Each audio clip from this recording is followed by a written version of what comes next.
আমিও বলি আল্লাহর কাছে যে আল্লাহ গুনার কাছ থেকে যেন ফিরতে পারি, এতটুকু সবসময় বলবেন।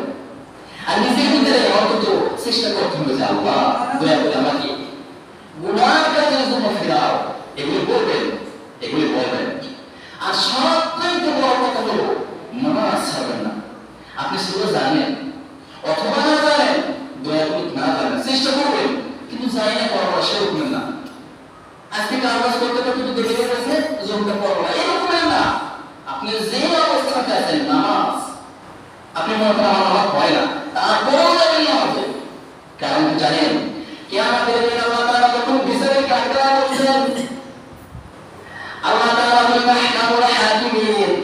তিনি হলেন এমন দরদের বান্দা, এমন দরদের মালিক, এমন দরদের আল্লাহ।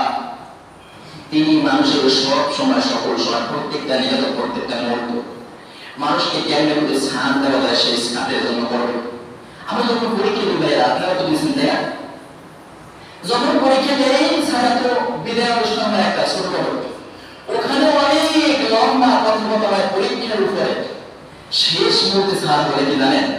আপনারা বলেন, শেষ মুহূর্তে স্যার বলে বাবা তোমাদেরকে আমি একটা অনুরোধ করি, তোমাদের কোনো